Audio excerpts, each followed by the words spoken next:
Hello dear students, इस video में हम कक्षा 8 का प्रश्नावली 9.4 का प्रश्न नंबर 3 को हल करेंगे। तो चलिए स्टार्ट करते हैं इस वीडियो को।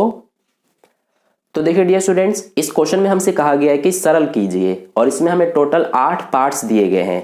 तो सबसे पहले हम ये पहले वाले पार्ट को सॉल्व करते हैं।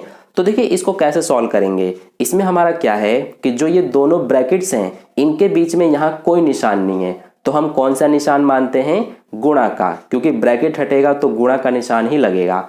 तो हमें क्या करना है अब कि जो ये पहला और दूसरा ब्रैकेट है इन दोनों का गुणा करना है। तो कैसे करते हैं हम? सबसे पहले जो ये पहले ब्रैकेट का ये पहला पद है एक्स स्क्वायर, इसका इस दूसरे ब्रैकेट के दोनों पदों से गुणा होगा। फिर इसके बाद जो ये दूसरा पद है माइनस का 5, इसका भी इन दोनों पदों से गुणा होगा दूसरे ब्रैकेट के। ठीक है, यानी कि बारी बारी से इन दोनों का हम इससे गुणा करेंगे। तो सबसे पहले जो एक्स स्क्वायर है इसका गुणा करेंगे इन दोनों से, तो इसको एज इट इज यहां लिख देते हैं एक्स प्लस 5। फिर इसके बाद जो ये दूसरा पद है पहले ब्रैकेट का यानी कि माइनस 5, इसका भी इन दोनों से गुणा होगा, यानी इसको यहां पर भी लिख देंगे x plus 5 as it is. ठीक है, इस तरह का गुणा आपने क्वेश्चन नंबर 1 और 2 में भी किया हुआ है, इसीलिए ये आपको बहुत अच्छे से आता होगा। अब लास्ट में जो ये प्लस का 25 है इसको एज इट इज यहां पर लिख देंगे। ठीक है, अब देखिए इसका गुणा कैसे करते हैं। जो ये ब्रैकेट के बाहर है एक्स स्क्वायर, इसका सबसे पहले इस अंदर x से गुणा होगा। तो एक्स स्क्वायर का x से गुणा करेंगे तो x की घात 3 हो जाएगा। फिर अब यहाँ प्लस है तो प्लस लगाया, अब एक्स स्क्वायर का 5 से गुणा करेंगे तो ये हो जाएगा 5x स्क्वायर।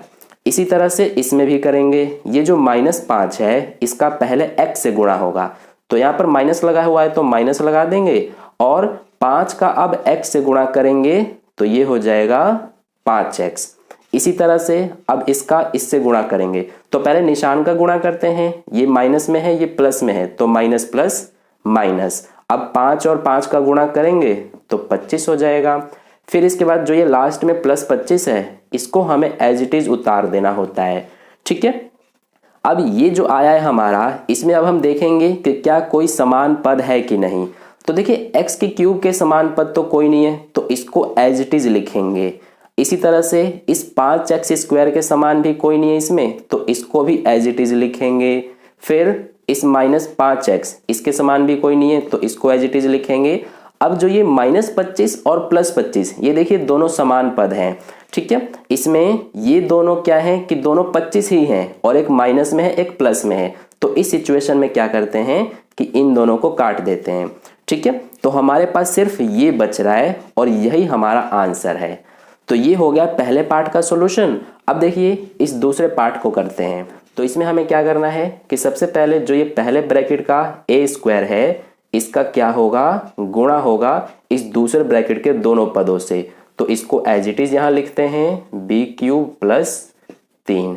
अब जो ये दूसरा पद है प्लस का 5, इससे भी गुणा होगा इन दोनों का, यानी इसको यहां पर भी लिखेंगे b क्यूब प्लस 3, और लास्ट में जो प्लस 5 है इसको एज इट इज उतार देते हैं।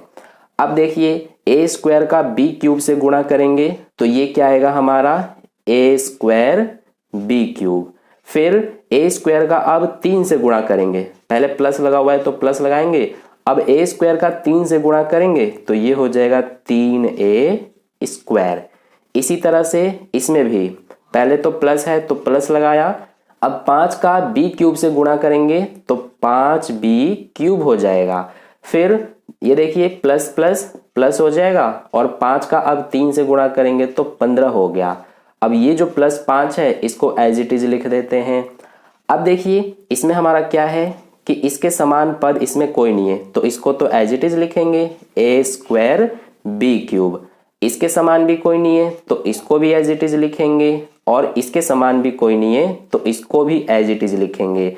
अब ये 15 और 5 दोनों समान पद हैं, क्योंकि ये भी संख्या है ये भी संख्या है, तो दोनों प्लस में भी हैं, इसलिए दोनों को जोड़ देंगे तो ये हो जाएगा 20। तो ये हमारा आंसर हो जाएगा दूसरे पार्ट का। अब चलिए तीसरे पार्ट को करते हैं। तो देखिए डियर स्टूडेंट्स, तीसरे पार्ट में हमें ये क्वेश्चन दिया गया है। अब इसमें भी देखिए हमारा क्या होगा, सबसे पहले कि जो ये पहला पद है पहले ब्रैकेट का ये t इसका गुणा होगा इन दोनों से, यानी दूसरे ब्रैकेट के इन दोनों पद से। तो इन दोनों को एज इट इज यहां लिखते हैं टी स्क्वायर माइनस एस। फिर इसके बाद अब जो ये दूसरा पद है एस स्क्वायर, इसका गुणा होगा अब इन दोनों से। तो इन दोनों को यहां पर भी एज इट इज लिखेंगे इस तरह से। अब देखिए टी का सबसे पहले टी स्क्वायर से गुणा होगा, तो ये आ जाएगा टी की घात 3। इसके बाद अब यहां माइनस लगा हुआ है तो माइनस लगाएंगे। अब टी और एस का गुणा करेंगे तो ये हो जाएगा एस टी। इसी तरह से इसमें भी सबसे पहले प्लस है तो प्लस लिखा, अब एस स्क्वायर और टी स्क्वायर का गुणा करेंगे तो ये आ जाएगा एस स्क्वायर टी स्क्वायर। ठीक है, इसके बाद अब देखिए इन दोनों का गुणा करेंगे तो पहले निशान का गुणा होगा, ये प्लस का है ये माइनस का है तो प्लस माइनस माइनस। अब एस स्क्वायर और एस का गुणा करेंगे तो एस की घात 3 हो जाएगा। तो ये जो है इसमें आप देख सकते हैं कि इसमें कोई भी समान पद नहीं है, इसीलिए इसको यहीं छोड़ देंगे और यही हमारा आंसर हो जाएगा। ठीक है, तो ये हो गया थर्ड पार्ट का सॉल्यूशन। अब चलिए फोर्थ पार्ट को करते हैं। तो देखिए डियर स्टूडेंट्स, चौथे पार्ट में हमें ये क्वेश्चन दिया गया है। अब इसको जरा ध्यान से समझना, ये थोड़ा लंबा सा है। इसमें देखिए हम कैसे करेंगे। सबसे पहले ये जो दोनों ब्रैकेट्स हैं इसको पहले सॉल्व करेंगे, क्योंकि इन दोनों के बीच कोई निशान नहीं है तो गुणा का मानेंगे, यानी इन दोनों का पहले गुणा करेंगे। फिर इसके बाद यहाँ पे प्लस आ गया, यानी कि इसके बाद इन दोनों को करेंगे, क्योंकि इन दोनों के बीच भी कोई निशान नहीं है, यानी इन दोनों का भी गुणा करेंगे। फिर इसके बाद प्लस का निशान आ गया, यानी कि फिर इसको सॉल्व करेंगे। ठीक है, तो सबसे पहले इन दोनों को कैसे सॉल्व करते हैं। इसमें जो ये पहले ब्रैकेट का पहला पद है ए, इसका गुणा होगा इस दूसरे ब्रैकेट के दोनों पदों से, तो इसको एज इट इज यहां उतार देते हैं। फिर इसके बाद अब जो ये दूसरा पद है प्लस का बी, इसका भी गुणा होगा इन दोनों से, तो इसको यहां पर भी एज इट इज उतार देंगे। अब इसी तरह से यहां प्लस है तो इस प्लस को एज इट इज लिखेंगे। फिर इसमें भी ऐसे ही करेंगे, पहले जो ये ए है इसका गुणा होगा इन दोनों से, यानी सी प्लस डी से। अब फिर इसके बाद जो ये माइनस बी है इसका भी गुणा होगा इन दोनों से, यानी कि C प्लस डी से। फिर इसके बाद अब ये वाले प्लस को यहां उतारेंगे। अब इसमें देखिए जो ये ब्रैकेट के बाहर है 2, इसका अंदर इन दोनों से गुणा होगा, तो 2 का पहले AC से गुणा करेंगे तो ये हो जाएगा 2AC। फिर इसके बाद ये प्लस है ये प्लस है तो प्लस प्लस प्लस हो जाएगा। अब इसके बाद 2 का BD से गुणा करेंगे तो ये हो जाएगा 2BD। ठीक है, अब देखिए यहां पर इसमें क्या करेंगे कि A का C से गुणा, तो ये हो जाएगा AC। फिर ये माइनस है तो माइनस उतारेंगे। अब A का D से गुणा करेंगे तो AD हो जाएगा। इसी तरह से इसमें भी प्लस है ये वाला तो प्लस उतारा। अब B और C का गुणा करेंगे तो BC बन जाएगा। फिर इसके बाद ये प्लस माइनस माइनस और B और D का गुणा करेंगे तो BD हो जाएगा। इसी तरह से ये प्लस है तो प्लस लिखा। अब A और C का गुणा करेंगे तो AC हो जाएगा। फिर ये प्लस प्लस प्लस, अब A और D का किया गुणा तो AD हो गया। इसी तरह से इसमें देखिए माइनस है तो माइनस लिखेंगे। अब B और C का गुणा करेंगे तो BC हो जाएगा। फिर इसके बाद माइनस प्लस माइनस, फिर B और D का गुणा करेंगे तो BD हो जाएगा। इसी तरह से ये जो है इसको एज इट इज यहां लिख देंगे, प्लस का 2AC प्लस का 2BD।